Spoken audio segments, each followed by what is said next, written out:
ಬೀದರ್ನಲ್ಲಿ ಭಾರಿ ಮಳೆಯಾಗಿದೆ. ಬಾಲ್ಕಿ ತಾಲೂಕಿನ ಆಳಂದಿ ಗ್ರಾಮದಲ್ಲಿ ಬಿವೈ ವಿಜಯೇಂದ್ರ ನೇತೃತ್ವದ ಬಿಜೆಪಿ ನಿಯೋಗ ಬೆಳೆ ವೀಕ್ಷಣೆ ಮಾಡಿದೆ. ಈ ವೇಳೆ ರೈತ ಮಹಿಳೆ ಒಬ್ಬರು ಬೆಳೆ ಕಳೆದುಕೊಂಡು ಕಣ್ಣೀರು ಹಾಕಿದರು.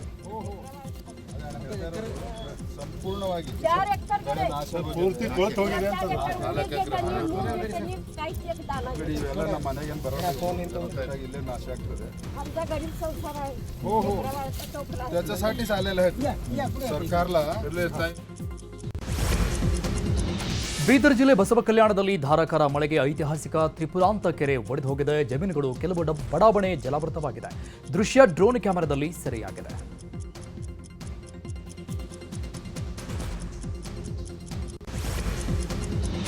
ಕಲಬುರಗಿಯಲ್ಲಿ ಭೀಮಾ ನದಿಯ ಅಬ್ಬರ ಮುಂದುವರೆದಿದೆ. ಹೊನ್ನಾಳ ಗ್ರಾಮದಲ್ಲಿ ಭೋಜಲಿಂಗೇಶ್ವರ ದೇವಸ್ಥಾನಕ್ಕೆ ಪ್ರವಾಹದ ನೀರು ನುಗ್ಗಿ ಅವಾಂತರವೇ ಸೃಷ್ಟಿಯಾಗಿದೆ. ಅರ್ಧದಷ್ಟು ದೇವಸ್ಥಾನ ನೀರಿನಲ್ಲಿ ಮುಳುಗಡೆ ಆಗಿದೆ. ಯಾದಗಿರಿಯಲ್ಲಿ ಭೀಮಾ ನದಿ ಅಬ್ಬರ ಜೋರಾಗಿದೆ. ಪ್ರವಾಹದ ನೀರಿಂದ ನಗರದ ವೀರಭದ್ರೇಶ್ವರ ಬಡಾವಣೆಯ ನೂರಾರು ಮನೆಗಳು ಜಲಮಯವಾಗಿವೆ. ಸಂತ್ರಸ್ತರನ್ನ ಬೋಟ್ ಮೂಲಕ ಶಿಫ್ಟ್ ಮಾಡಲಾಗ್ತಿದೆ.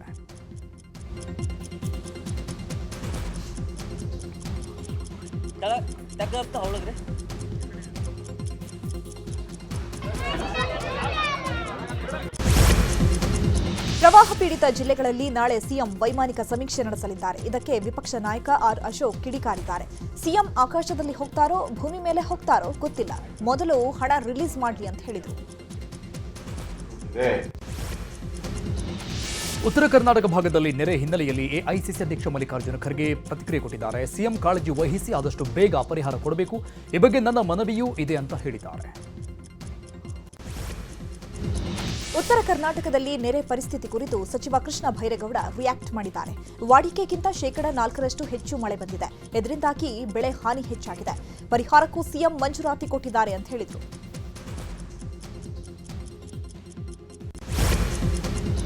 ಜಾತಿ ಸಮೀಕ್ಷೆ ಕುರಿತು ಸಿಎಂ ಸಿದ್ದರಾಮಯ್ಯ ಮಾಧ್ಯಮ ಪ್ರಕಟಣೆ ಹೊರಡಿಸಿದ್ದಾರೆ. ಜಾತಿ ಸಮೀಕ್ಷೆಯಿಂದ ಸಬ್ಕಾ ಸಾಥ್ ಸಬ್ಕಾ ವಿಕಾಸ್ ಎಂದವರ ನಿಜ ಬಣ್ಣ ಬಯಲಾಗಿದೆ. ಇದು ಯಾರ ಪರವೂ ಅಲ್ಲ, ಯಾರ ವಿರುದ್ಧವೂ ಅಲ್ಲ ಅಂತ ಹೇಳಿದ್ದಾರೆ. ರಾಜ್ಯದಲ್ಲಿ ಜಾತಿ ಜನಗಣತಿ ಜಟಾಪಟಿ ಜೋರಾಗಿದೆ. ಲಿಂಗಾಯತ ಧರ್ಮ ಎಂದೇ ಬರೆಸ್ತೇನೆ ಎಂದಿದ್ದ ಎಂಬಿ ಪಾಟೀಲ್ಗೆ ಈಶ್ವರ್ ಖಂಡ್ರೆ ತಿರುಗೇಟು ಕೊಟ್ಟಿದ್ದಾರೆ. ಮಹಾಸಭಾದವರು ಕೂಡ ವೀರಶೈವ ಲಿಂಗಾಯತ ಎರಡೂ ಸಮಾನಾರ್ಥ ಅಂತ ಹೇಳಿದ್ದಾರೆ ಅಂತ ಕೌಂಟರ್ ಕೊಟ್ಟಿದ್ದಾರೆ. ಜಾತಿ ಸಮೀಕ್ಷೆ ಕುರಿತು ಆರ್ ಅಶೋಕ್ ಕಿಡಿಕಾರಿದ್ದಾರೆ. ಬೆಂಗಳೂರಲ್ಲಿ ಮಾತನಾಡಿದ ಅವರು, ಇದು ರಾಜ್ಯದ ಜಾತಿ ಜನಗಣತಿಯಲ್ಲ, ಸಿದ್ದರಾಮಯ್ಯ ಜನಗಣತಿ ಅಂತ ವಾಗ್ದಾಳಿ ನಡೆಸಿದರು. ಇದು ಸಿದ್ದರಾಮಯ್ಯನವರ ಜಾತಿ ಗಣತಿ. ಇದೆಲ್ಲ ಸಿದ್ದರಾಮಯ್ಯನವರ ಹೆಸರಿಗೆ ಅವರ ಅಧ್ಯಕ್ಷ ಅಷ್ಟೇ ಅಲ್ಲಿ. ಸಿದ್ದರಾಮಯ್ಯನ ಮನೆಯಲ್ಲೇ ತಯಾರಾಗ್ತದೆ ಈ ಜಾತಿ ಗಣತಿಯ ಪುಸ್ತಕ. ಸೈನ್ ಮಾತ್ರ ಅವ್ರು ಹಾಕ್ಬೇಕಷ್ಟೆ. ಈಗ ಅಷ್ಟೇ ಇದು ಸಿದ್ದರಾಮಯ್ಯ ಕೃಪಾಪೋಷಿತ ನಾಟಕ ಮಂಡಳಿ. ಇದು 15 ದಿನದಲ್ಲಿ ಮಾಡಿ 15 ದಿನಕ್ಕೆ ಸರ್ಕಾರ ಬಿದ್ದೋತತಾ ಹೇಳಿ. ಸಿದ್ದರಾಮಯ್ಯನವರು 15 ದಿನಕ್ಕೆ ಸರ್ಕಾರ ಬಿದ್ದೋತತೆ ಅಂತ 15 ದಿನ ಟೈಮ್ ಕೊಟ್ಟು ಮಾಡ್ಲಿ ಬೇಕಾದ್ರೆ. ನಿಮ್ ಗ್ಯಾರಂಟಿ ಇಲ್ವಾ ಅಂದ್ರೆ ನಿಮ್ ಸರ್ಕಾರ ಇರ್ತೈತೆ ಅಂತ. ಈ ಜಾತಿ ಗಣತಿ ಸಮೀಕ್ಷೆ ಸೋನಿಯಾ ಗಾಂಧಿ ರಾಹುಲ್ ಗಾಂಧಿ ಅವರನ್ನ ಸುಪ್ರೀತ ಮಾಡುವಂತ ಒಂದು ಸಮೀಕ್ಷೆ. ಅದರಲ್ಲಿ ಕ್ರಿಶ್ಚಿಯನ್ ಇವೆಲ್ಲವನ್ನ ಸೇರಿಸಿ ಅದಕ್ಕೊಂದಷ್ಟು ಬಣ್ಣ ಬಳಿದು ನಿಮ್ಮ ಪರವಾಗಿದ್ದೀರಿ, ನಾವು ಸೋನಿಯಾ ಗಾಂಧಿ ಅವರ ಪರವಾಗಿದ್ದೀರಿ, ಇಟಲಿ ಪರವಾಗಿದ್ದೀರಿ ಅಂತ ಹೇಳಕ್ಕೆ ಮಾಡಿರುವಂತ ಒಂದು ಸಮೀಕ್ಷೆ ಇದು. ಜಾತಿ ಜನಗಣತಿ ಸಮೀಕ್ಷೆಗೆ ಈಶ್ವರಪ್ಪ ವಿರೋಧ ವ್ಯಕ್ತಪಡಿಸಿದ್ದಾರೆ. ಶಿವಮೊಗ್ಗದಲ್ಲಿ ಮಾತನಾಡಿದ ಅವರು, ಸಂಪುಟ ಸಭೆಯಲ್ಲೇ ವಿರೋಧ ವ್ಯಕ್ತವಾಗಿದೆ. ಸರ್ಕಾರ ಹಿಂದೂ ಸಮಾಜವನ್ನ ಛಿದ್ರಗೊಳಿಸಲು ಮುಂದಾಗಿದೆ ಅಂತ ಕಿಡಿಕಾರಿದರು. ಇಡೀ ಕರ್ನಾಟಕ ರಾಜ್ಯದಲ್ಲಿ ಜಾತಿ ಗಣತಿ, ಸಾಮಾಜಿಕ ಮತ್ತು ಶೈಕ್ಷಣಿಕ ಸಮೀಕ್ಷೆ ಏನಿದೆ, ಒಂದು ಇಡೀ ಹಿಂದೂ ಸಮಾಜವನ್ನ ಛಿದ್ರ ಮಾಡಂತ ಪ್ರಯತ್ನ. ಎರಡನೇದು, ಹಿಂದೂ ಸಮಾಜದಲ್ಲಿ ಸಂಪೂರ್ಣ ಗೊಂದಲ ಇದನ್ನು ಸೃಷ್ಟಿ ಮಾಡಿದ್ದಾರೆ. ಕ್ಯಾಬಿನೆಟ್ ಮಂತ್ರಿಗಳೇ, ಕಾಂಗ್ರೆಸ್ಸಿನ ಸಚಿವರು, ಮುಖ್ಯಮಂತ್ರಿಗಳ ಎದುರಿಗೇನೆ ಇದ್ಯಾವುದೇ ಕಾರಣಕ್ಕೂ ಕೂಡ ಆಗಬಾರ್ದು ಅನ್ನೋಂಥ ಗಲಾಟೆ ಮಾಡಿದ್ದು ನಿಮ್ಮ ಪತ್ರಿಕೆಗಳಲ್ಲೇ ನಾನು ನೋಡಿದೆ. ಇದು ಮಂತ್ರಿಗಳದು. ಸಾಧು ಸಂತರು ಎಲ್ಲರೂ ಕೂಡ ಒಟ್ಟಿಗೆ ಇದ್ದವರು. ಈಗ ಅಲ್ಲೂ ಕೂಡ ಸ್ವಲ್ಪ ಬಿರುಕು ಬರೋಂಥ ವ್ಯವಸ್ಥೆ ಈ ಒಂದು ಜಾತಿ ಗಣದಿಂದ ಆಗಿದೆ. ಹಿಂದೂ ಸಮಾಜದ ಎಲ್ಲ ಜಾತಿಗಳಲ್ಲೂ ಗೊಂದಲ ಇದನ್ನು ಸೃಷ್ಟಿ ಮಾಡಿದೆ ಈ ಸರ್ಕಾರ. ಜಾತಿ ಸಮೀಕ್ಷೆಗೆ ವಿರೋಧವಿಲ್ಲ, ಆದರೆ ಉತ್ತಮ ಸಮೀಕ್ಷೆಗೆ ಸಮಯ ಅವಕಾಶ ಬೇಕು ಅಂತ ಮಾಜಿ ಸಚಿವ ಅಶ್ವತ್ಥ ನಾರಾಯಣ್ ಹೇಳಿದ್ದಾರೆ. ಬೆಂಗಳೂರಲ್ಲಿ ಮಾತನಾಡಿದವರು, ಕಾಲಾವಕಾಶ ಕೊಟ್ಟು ಮಾಡಿಸಿ ಅಂತ ಸರ್ಕಾರಕ್ಕೆ ಆಗ್ರಹಿಸಿದ್ದಾರೆ. ಇದು ರಾಜ್ಯ ಸರ್ಕಾರಗಳು ಮಾಡಬೇಕಿತ್ತು. ಯಾಕೆಂದರೆ ಜಾತಿ ಗಣತಿಗಳು ಕೇಂದ್ರ ಸರ್ಕಾರದಿಂದ ಆಗ್ತಿರಲಿಲ್ಲ, ಬರೀ ಜನಗಣತಿ ಆಗ್ತಿತ್ತು, ಜಾತಿ ಗಣತಿ ಆಗ್ತಿರಲಿಲ್ಲ. ಈಗ ಕೇಂದ್ರ ಸರ್ಕಾರನೇ ಮುಂದೆ ಬಂದು ಜನಗಣತಿ ಜಾತಿ ಗಣತಿಯನ್ನ ಮಾಡ್ತಿರ್ಬೇಕಾದ್ರೆ ಅವರಿಗೆ ಕಾನೂನಲ್ಲಿ ಅಧಿಕಾರ ಇದೆ, ಇವರಿಗೆ ಕಾನೂನಲ್ಲಿ ಅಧಿಕಾರ ಇಲ್ಲ. ಕೊಟ್ರೆ ಕೊಡ್ಬೋದು, ಕೊಡದೇನೆ ಬಿಡ್ಬೋದು ಅಂತ ಇದ್ದಾರೆ. ಇದು ಯಾವ ಗಣತಿ ಅಂತಾರೆ? ಸಿದ್ದರಾಮಯ್ಯನವ್ರ ಜೇಬಿಂದ ಮಾಡ್ತಿದಾರ? ಇದೇನಂದ್ರೆ ಇವರು ರಾಜಕೀಯ ದುರುದ್ದೇಶ. ಜಾತಿ ಸಮೀಕ್ಷೆಗೆ ಹಲವೆಡೆ ಶಿಕ್ಷಕರು ಗೈರಾಗ್ತಿದ್ರೆ, ಇತ್ತ ಬೆಂಗಳೂರು ದಕ್ಷಿಣ ಜಿಲ್ಲೆಯಲ್ಲಿ ಶಿಕ್ಷಕಿ ಒಬ್ಬರು ಮಾದರಿಯಾಗಿದ್ದಾರೆ. 7 ದಿನದಲ್ಲಿ 100% ಸಮೀಕ್ಷೆ ಪೂರ್ಣಗೊಳಿಸಿದ್ದಕ್ಕೆ ಅಭಿನಂದನಾ ಪತ್ರ ನೀಡಿ ಜಿಲ್ಲಾಧಿಕಾರಿ ಪ್ರಶಂಸಿಸಲಾಯಿತು.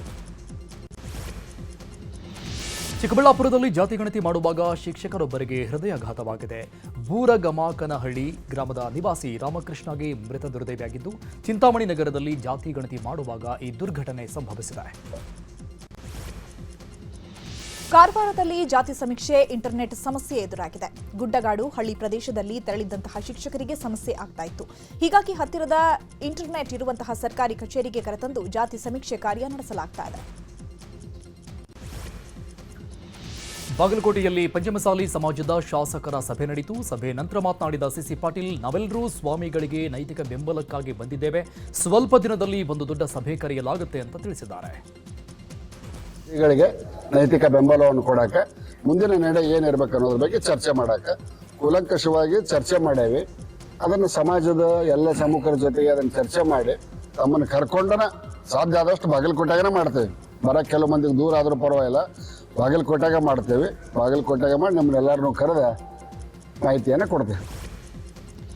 ಸಚಿವ ಸಂಪುಟ ವಿಸ್ತರಣೆ ವಿಚಾರ ಸದ್ಯಕ್ಕಿಲ್ಲ ಅಂತ ಸಚಿವ ಜಮೀರ್ ಹೇಳಿದ್ದಾರೆ. ಬಳ್ಳಾರಿಯಲ್ಲಿ ಮಾತನಾಡಿದ ಅವರು, ನಾಗೇಂದ್ರಗೆ ಎಸ್ಐಟಿ ಈಗಾಗಲೇ ಕ್ಲೀನ್ ಚಿಟ್ ಕೊಟ್ಟಿದೆ. ಶೀಘ್ರದಲ್ಲೇ ಅವರು ಮಂತ್ರಿ ಆಗಲಿದ್ದಾರೆ ಅಂತ ಹೇಳಿದರು. ಮಾಡಬೇಕಂತ ಇದೆ, ಅದು ಪಕ್ಷದ ಹೈಕಮಾಂಡ್ ಅವ್ರು ತೀರ್ಮಾನ ತಗೊಳ್ಬೇಕಾಗಿರೋದು. ನಾಗೇಂದ್ರ ಸಾರ್ ವಿಚಾರದಲ್ಲಿ ಯಾವ ಬೇಕಾದಾಗ್ಬೋದು, ಅದು ರಿಷಫಲ್ ಇನ್ನೂ ಇದೆ ನವಂಬರ್ ಮೇಲೆ. ನಾಗೇಂದ್ರ ಸಾಹೇಬರು ನಮ್ಮ ಮೋಸ್ಟ್ ಪ್ರಾಬ್ಲಿ ವಾರ 10 ದಿನದಲ್ಲಿ ತೀರ್ಮಾನ ಆಗ್ಬೋದು, ಸಚಿವರಾಗ್ತಂತ ನಾನು ಭರವಸೆ ಇಲ್ಲ. ಮುಂಚೆನೇ CM ಹೇಳಿದ್ದಾರೆ ನವಂಬರ್ ಮೇಲೇ ಮಾಡ್ತೀವಂತ ಮಾನ್ಯ ಮುಖ್ಯಮಂತ್ರಿಗಳು ಹೇಳಿದ್ದಾರೆ. ಈಗ ಇದೆಲ್ಲ ಮಾಡಬೇಕಾದ್ರೆ ಯಾರು ತೀರ್ಮಾನ ತಗೊಳ್ಬೇಕು? ನಾವು ಹೇಳ್ಕೊಳ್ಬೋದು ರೀಶಫಲ್. ಗುತ್ತಿಗೆದಾರರ ಸಂಘದ ಪತ್ರಕ್ಕೆ ಸಿಎಂ ಸ್ಪಂದಿಸಿದ್ದಾರೆ. 2 ದಿನದ ಒಳಗೆ ಸಮಸ್ಯೆ ಆಲಿಸಲು ಸಭೆ ಕರೆಯುವ ಭರವಸೆ ಕೊಟ್ಟಿದ್ದಾರೆ. ಈ ಬಗ್ಗೆ ರಾಜ್ಯ ಗುತ್ತಿಗೆದಾರರ ಸಂಘ ನ್ಯೂಸ್ 18ಗೆ ಮಾಹಿತಿ ಕೊಟ್ಟಿದೆ. ಮೈಸೂರಿನಲ್ಲಿ ಹೈಟೆಕ್ ವೇಶ್ಯಾವಾಟಿಕೆ ದಂಧೆ ಬೆಳಕಿಗೆ ಬಂದಿದೆ. ಋತುಮತಿಯಾದ ಹಾಗೂ ಅಪ್ರಾಪ್ತ ಬಾಲಕಿ ಜೊತೆ ಲೈಂಗಿಕ ಸಂಪರ್ಕ ಬೆಳೆಸಲು 20 ಲಕ್ಷಕ್ಕೆ ಡಿಮ್ಯಾಂಡ್ ಮಾಡಿದ ಇಬ್ಬರನ್ನ ಬಂಧಿಸಲಾಗಿದೆ.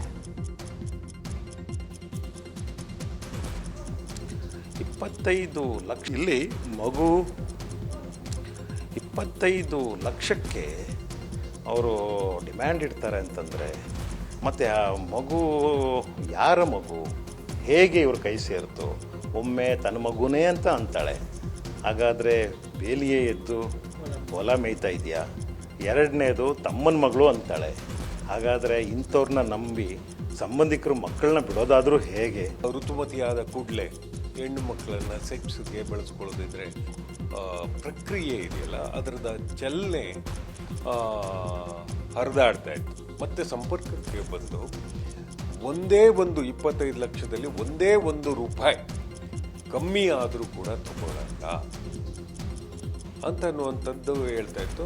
ಇದು ಒಂಥರ ಹಂಚಿಕೆ ಆಗುವಂಥದ್ದು ಕಾನೂನು ಬಾಹಿರವಾದದ್ದು. ಮಗುವನ್ನು ಈ ಹಿಂದೆ ಭಾಳಷ್ಟು ಜನರು ಮಾಡಿರ್ಬೋದು, ನಮಗೆ ಅದು ಸ್ಪಷ್ಟತೆ ಬರ್ತಾ ಇಲ್ಲ. ಮಂಗಳೂರಿನಲ್ಲಿ ಚಿನ್ನಕ್ಕಾಗಿ ಕಿಡ್ನಾಪ್ ಮಾಡಿದ್ದ 5ರನ್ನ ಬಂಧಿಸಲಾಗಿದೆ. ಮುಸ್ತಾಫಾ ಅನ್ನೋರು ಕೋಟಿ ಮೌಲ್ಯದ ಚಿನ್ನದ ಗಟ್ಟಿಯನ್ನು ತೆಗೆದುಕೊಂಡು ಹೋಗ್ತಾ ಇದ್ರು. ಈ ವೇಳೆ ಹೊಂಚು ಹಾಕಿ ಕೃತ್ಯ ನಡೆಸಿದ್ರು. ಸಿಸಿಟಿವಿ ದೃಶ್ಯ ಆಧರಿಸಿ 5ರನ್ನ ಪೊಲೀಸರು ಬಂಧಿಸಿದ್ದಾರೆ. ನೆಲಮಂಗಲ ಬಳಿಯ ಮಾದಾವರ ಗ್ರಾಮದಲ್ಲಿ 2 ಅಂತಸ್ತಿನ ಕಟ್ಟಡ ವಾಲಿದೆ. ರಾತ್ರೋರಾತ್ರಿ ಬಿರುಕು ಕಾಣಿಸಿಕೊಂಡಿದ್ದು ಕಟ್ಟಡ ವಾಲಿದೆ. ಮನೆಗಳಲ್ಲಿದ್ದ ಬಾಡಿಗೆದಾರರನ್ನ ಕೂಡಲೇ ಖಾಲಿ ಮಾಡಿಸಲಾಗಿದೆ. ನಗರಸಭೆ ಅಧಿಕಾರಿಗಳು ಪೊಲೀಸರು ಭೇಟಿ ಕೊಟ್ಟು ಪರಿಶೀಲಿಸಿದ್ದಾರೆ. ಬೆಂಗಳೂರಿನಲ್ಲಿ ಸಿಸಿಬಿ ಪೊಲೀಸರು ಭರ್ಜರಿ ಕಾರ್ಯಾಚರಣೆ ನಡೆಸಿದ್ದು ಬರೋಬ್ಬರಿ 7.8 ಕೋಟಿ ರೂಪಾಯಿ ಮೌಲ್ಯದ ಡ್ರಗ್ಸ್ ಜಪ್ತಿ ಮಾಡಿಕೊಂಡಿದ್ದಾರೆ. 2 ವಿದೇಶಿಗರು, ಟೆಕ್ಕಿಗಳು ವಿದ್ಯಾರ್ಥಿಗಳಿಗೆ ಡ್ರಗ್ಸ್ ಮಾರಾಟ ಮಾಡ್ತಾ ಇದ್ರು. ಖಚಿತ ಮಾಹಿತಿಯನ್ನು ಪಡೆದಂತಹ ಅಧಿಕಾರಿಗಳು ಕೆವಿನ್ ರೋಜರ್, ಥಾಮಸ್, ನವೀದ್, ಚೀಮ್ ಬಂಧಿಸಿ 42 ಗ್ರಾಂ ತೂಕದ 82 ಎಕ್ಸಟಸಿ ಮಾತ್ರೆಗಳು, 23 ಕೆಜಿ ಗಾಂಜಾ, 482 ಗ್ರಾಂ ಹೈಡ್ರೋ ಗಾಂಜಾ ವಶಪಡಿಸಿಕೊಂಡಿದ್ದಾರೆ.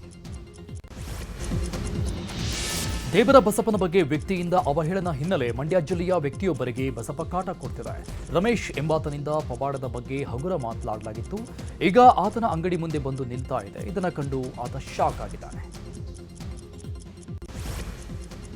ನಾಡಹಬ್ಬ ಮೈಸೂರು ದಸರಾ ಮಹೋತ್ಸವಕ್ಕೆ ಸಿದ್ಧತೆ ನಡೆಸಲಾಗಿದೆ. ಇವತ್ತು ಮಾವುತ ಕಾವಾಡಿಗಳಿಗೆ ಕಿಟ್ ವಿತರಣಾ ಕಾರ್ಯಕ್ರಮ ನಡೆಯಿತು. ಸಚಿವ ಈಶ್ವರ್ ಖಂಡ್ರೆ ಕಿಟ್ ವಿತರಣೆ ಮಾಡಿದರು. ದಸರಾ ಜಂಬೂ ಸವಾರಿಯಲ್ಲಿ ಭಾಗಿಯಾಗುವಂತಹ ಆನೆಗಳ ಪಟ್ಟಿಯನ್ನು ಘೋಷಿಸಲಾಗಿದೆ. ಶಿವಮೊಗ್ಗದಲ್ಲಿ ಮಹಾನಗರ ಪಾಲಿಕೆಯಿಂದ ಆಹಾರ ದಸರಾ ಕಾರ್ಯಕ್ರಮ ನಡೆಯಿತು. 1 ನಿಮಿಷದಲ್ಲಿ ಇಡ್ಲಿ ಬಾಳೆಹಣ್ಣು ತಿನ್ನುವ ಸ್ಪರ್ಧೆಯಲ್ಲಿ ಯುವಕರು ಯುವತಿಯರು ಭಾಗಿಯಾಗಿ ಎಂಜಾಯ್ ಮಾಡಿದರು.